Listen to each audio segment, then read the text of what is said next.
Permettez-moi de parler de la souveraineté du Burkina Faso. Ils maintiennent leur souveraineté. Ils décident comment utiliser leurs ressources, à qui elles vont pour le soutien militaire. C'est leur droit souverain. Mais mon avertissement, d'un point de vue militaire, était lors d'une question directe au comité des forces armées du Sénat. Le Burkina Faso fait beaucoup de choses positives pour avancer. D'accord, mais on regarde l'aspect militaire, sachant que c'est l'épicentre du terrorisme mondial.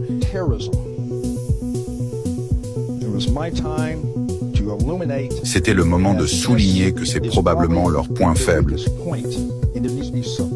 et qu'il faut suffisamment de ressources pour lutter contre le terrorisme dans ce pays. Point final. Ils prennent leurs décisions. C'est leur droit souverain de décider ce qui est approprié ou non. Mais je voulais souligner que les choses vont dans la mauvaise direction. L'État islamique devient plus fort. Le JNIM devient plus fort. Al-Qaïda au Maghreb devient plus fort dans ce pays. Pensez-vous que cela s'est aggravé depuis que le général Traoré a pris le pouvoir? Oui. Regardez le nombre d'attaques. Ça s'est vraiment aggravé depuis 2022. Je suis ça depuis que j'ai pris le commandement. Donc, je ne lui en veux pas, mais les décisions leur appartiennent. Ils cherchent d'autres moyens. Ils sont toujours en posture de combat. Ça va juste demander plus de ressources. Vous maintenez donc ces propos, car il y a eu des pressions pour que vous les retiriez? C'est mon évaluation. Ça empire.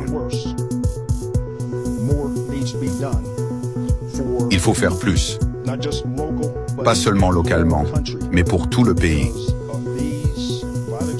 Car ces organisations extrémistes violentes cherchent des revenus, des ressources, recrutent parmi les Burkinabés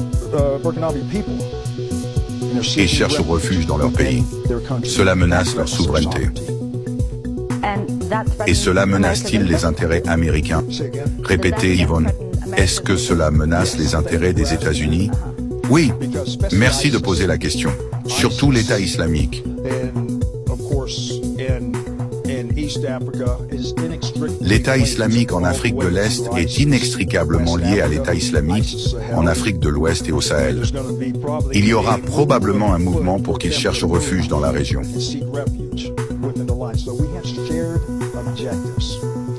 Nous avons des objectifs communs et nous proposons de travailler avec le gouvernement burkinabé et les pays voisins. Mali, Niger, pays côtiers d'Afrique de l'Ouest, collectivement. Car ces organisations terroristes cherchent refuge dans les failles ou les frontières de ces pays, ce qui leur permet de prospérer, de recruter, d'obtenir des ressources pour mener leurs activités illicites contre les populations.